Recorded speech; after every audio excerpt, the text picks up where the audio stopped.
നമസ്കാരം. മലയാളി വാർത്തയിലേക്ക് സ്വാഗതം. മധ്യേഷ്യയിലേക്കുള്ള വ്യാപാരവാതിലായ ഇറാനിലെ ചബഹാർ തുറമുഖത്തിന്റെ നിയന്ത്രണം കൈവന്നത് ഇന്ത്യക്ക് വലിയ വിജയമായി മാറുമ്പോൾ ഉപരോധ ഭീഷണിയുമായി രംഗത്ത് വന്നിരിക്കുകയാണ് അമേരിക്ക. ഇറാനുമായി വ്യാപാര ബന്ധം ആലോചിക്കുന്ന ആർക്കും അമേരിക്കയുടെ ഉപരോധം നേരിടേണ്ടി വരുമെന്നാണ് മുന്നറിയിപ്പ്. വിദേശകാര്യ വകുപ്പ് പ്രിൻസിപ്പൽ ഡെപ്യൂട്ടി വക്താവ് വേദാന്ത് പട്ടേലാണ് ഇക്കാര്യം അറിയിച്ചത്. ഇറാനിലെ ചബഹാർ തുറമുഖത്തിന്റെ നടത്തിപ്പ് അവകാശത്തിൽ ചൊവ്വാഴ്ചയായിരുന്നു ദീർഘകാല കരാറിൽ ഒപ്പുവെച്ചത്. ഇസ്രയേലിനെതിരായ ആക്രമണത്തിന് പിന്നാലെ അമേരിക്ക ഇറാനെതിരെ കൂടുതൽ ഉപരോധങ്ങൾ ഏർപ്പെടുത്തിയിരുന്നു. ഇതിനെ തുടർന്നാണ് ഇന്ത്യക്കെതിരെയുള്ള ഭീഷണി. ഇറാനുമായുള്ള വ്യാപാര ഇടപാടുകൾ പരിഗണിക്കുന്ന ആരായാലും അവർ സ്വയം തുറന്നു കാണിക്കുന്ന അപകട സാധ്യതയെക്കുറിച്ചും ഉപരോധത്തിന്റെ സാധ്യതയെക്കുറിച്ചും അറിഞ്ഞിരിക്കണമെന്നാണ് വേദാന്ത പട്ടേൽ പറഞ്ഞത്. തുറമുഖ ഷിപ്പിംഗ് ജലപാത വകുപ്പ് സർബാനന്ദ സോനാവാളിന്റെ സാന്നിധ്യത്തിൽ ഇന്ത്യ പോർട്സ് ഗ്ലോബൽ ലിമിറ്റഡും ഇറാനിലെ പോർട്ട് ആൻഡ് മാരിടൈം ഓർഗനൈസേഷനും തമ്മിൽ കഴിഞ്ഞ ദിവസമാണ് കരാർ ഒപ്പുവെക്കുന്നത്. ഇതാദ്യമായാണ് ഒരു വിദേശ തുറമുഖത്തിന്റെ നടത്തിപ്പ് ഇന്ത്യ ഏറ്റെടുക്കുന്നത്. 2024 ഏപ്രിലിൽ ചെന്നൈയിൽ നിന്നുള്ള 3 കമ്പനികൾ ഉൾപ്പെടെ പാകിസ്ഥാന്റെ ബാലിസ്റ്റിക് മിസൈൽ പ്രോഗ്രാമിലേക്കുള്ള വിതരണക്കാർക്കെതിരെയും അമേരിക്ക ഉപരോധം ഏർപ്പെടുത്തിയിരുന്നു. ചബഹാർ തുറമുഖത്തിന്റെ 10 വർഷത്തേക്കുള്ള നടത്തിപ്പ് കരാറാണ് തിങ്കളാഴ്ച ഇന്ത്യ ഇറാനുമായി ഒപ്പിട്ടത്. ഇറാനിലെ സിസ്താൻ ബലൂചിസ്ഥാൻ പ്രവിശ്യയിലുള്ള തുറമുഖമാണ് ചബഹാർ. വലിയ ചരക്ക് കപ്പലുകൾക്ക് വേഗത്തിൽ സുരക്ഷിതമായ പ്രവേശനം സാധ്യമാക്കുന്ന തുറന്ന കടലിൽ സ്ഥിതി ചെയ്യുന്ന ചബഹാറിന് ഇന്ത്യയുമായി ഏറ്റവും അടുത്തുള്ള ഇറാനിയൻ തുറമുഖമെന്ന പ്രത്യേകത കൂടിയുണ്ട്. IPGL ഏകദേശം $12 കോടി, അതായത് 1000 കോടി നിക്ഷേപിക്കും. കരാറിന്റെ കാലയളവിലേക്ക് തുറമുഖം സജ്ജീകരിക്കാനും പ്രവർത്തിക്കാനും അതിനുശേഷം ചബഹാറിൽ ഇരുപക്ഷവും അവരുടെ സഹകരണം തുടരും. തുറമുഖവുമായി ബന്ധപ്പെട്ട അടിസ്ഥാന സൗകര്യങ്ങൾ മെച്ചപ്പെടുത്തുന്നതിനായി പരസ്പരം തിരിച്ചറിഞ്ഞ പദ്ധതികൾക്ക് $25 കോടി തുല്യമായ ക്രെഡിറ്റ് വിൻഡോയും ഇന്ത്യ വാഗ്ദാനം ചെയ്തിട്ടുണ്ട്. കരാർ കാലയളവിൽ തുറമുഖത്തിന്റെ സജ്ജീകരണങ്ങൾക്കും പ്രവർത്തനങ്ങൾക്കുമായി ചബഹാറിൽ ഇന്ത്യ $12 ലക്ഷം നിക്ഷേപിക്കുക. കൂടാതെ തുറമുഖവുമായി ബന്ധപ്പെട്ട അടിസ്ഥാന സൗകര്യ വികസനത്തിനായി $25 ലക്ഷം തുല്യമായ കടത്തിനും ഇന്ത്യ വാഗ്ദാനം നടത്തിയിട്ടുണ്ട്. 1970കളിൽ നിലവിൽ വന്ന ചബഹാർ തുറമുഖത്തിന്റെ പ്രാധാന്യം 1980കളിലെ ഇറാഖുമായുള്ള യുദ്ധസമയത്താണ് ഇറാൻ തിരിച്ചറിയുന്നത്.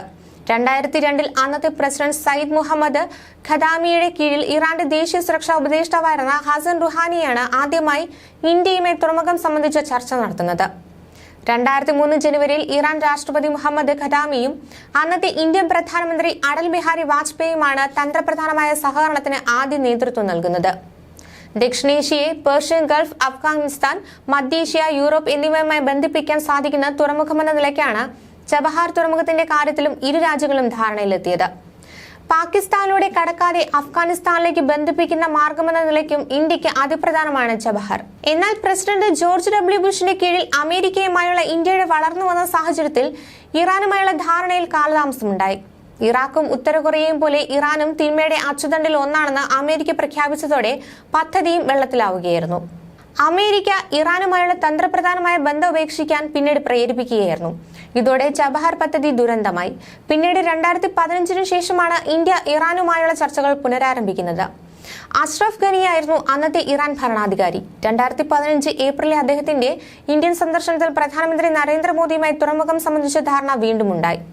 ചബഹാർ പദ്ധതി യാഥാർത്ഥ്യമാക്കാനും അഫ്ഗാനിസ്ഥാനിലേക്കും മധ്യേഷ്യയിലേക്കുമുള്ള ഇടനാഴി തുറക്കാൻ ചേർന്ന് പ്രവർത്തിക്കുമെന്ന ഉറപ്പ് മോദി അന്ന് നൽകിയിരുന്നു. അടുത്ത 1 വർഷത്തിനുള്ളിൽ 3 രാജ്യങ്ങളും തമ്മിലുള്ള ഏകോപനം 2016 മെയ്യിൽ പ്രധാനമന്ത്രി മോദി ഇറാൻ സന്ദർശിച്ചപ്പോൾ അന്താരാഷ്ട്ര ഗതാഗത ഇടനാഴി സ്ഥാപിക്കാനുള്ള ത്രികക്ഷി കരാറിൽ ഒപ്പുവെച്ചു. അതിനുശേഷം പദ്ധതിയുടെ വികസനത്തിനായി ഇന്ത്യയുടെ ഷിപ്പിംഗ് മന്ത്രാലയം ദ്രുതഗതിയിൽ പ്രവർത്തിച്ചു. പിന്നീട് അമേരിക്കയെ ഡൊണാൾഡ് ട്രംപ് അധികാരത്തിലേറിയതോടെ ഇറാനോടുള്ള സമീപനത്തിൽ മാറ്റങ്ങൾ വന്നു. പക്ഷേ ഇന്ത്യ കരാറിൽ ഉറച്ചുനിന്നു.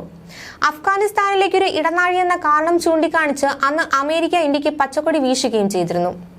ഏഷ്യയിലെയും ആഫ്രിക്കയിലെയും വലിയ ഭാഗങ്ങളിൽ വൻതോതിലുള്ള അടിസ്ഥാന സൗകര്യങ്ങൾ വികസനത്തിനായി പ്രസിഡന്റ് ഷീ ജിൻപിങ്ങിന്റെ ബെൽറ്റ് ആൻഡ് റോം സംരംഭം ചൈന ശക്തമാക്കിയതോടെയാണ് ഇന്ത്യയും തങ്ങളുടെ സമീപനത്തിൽ മാറ്റം കൊണ്ടുവന്നത്. ദീർഘകാല നിക്ഷേപം പ്രവർത്തനക്ഷമമാകുന്നതോടെ കരകളാൽ ചുറ്റപ്പെട്ട മധ്യേഷ്യയും അഫ്ഗാനിസ്ഥാനിലെയും രാജ്യങ്ങളുമായി ഇന്ത്യ ബന്ധിപ്പിക്കുന്നതിനുള്ള ഒരു പ്രധാന കേന്ദ്രമായി ചബഹാർ തുറമുഖം മാറാൻ സാധ്യതയുണ്ട്. എന്നിരുന്നാലും അതിന്റെ വാണിജ്യപരവും തന്ത്രപ്രധാനവുമായ സാധ്യതകൾ നന്നായി മനസ്സിലാക്കുന്നതിന് തുറമുഖത്തിന്റെ വികസനം ഇന്റർനാഷണൽ നോർത്ത് സൗത്ത് ട്രാൻസ്പോർട്ട് കോറിഡോറിന്റെ വലിയ കണക്ടിവിറ്റി പദ്ധതിയുമായി സംയോജിപ്പിക്കേണ്ടതുണ്ട്. ന്യൂസ് ഡെസ്ക് മലയാളി വാർത്ത.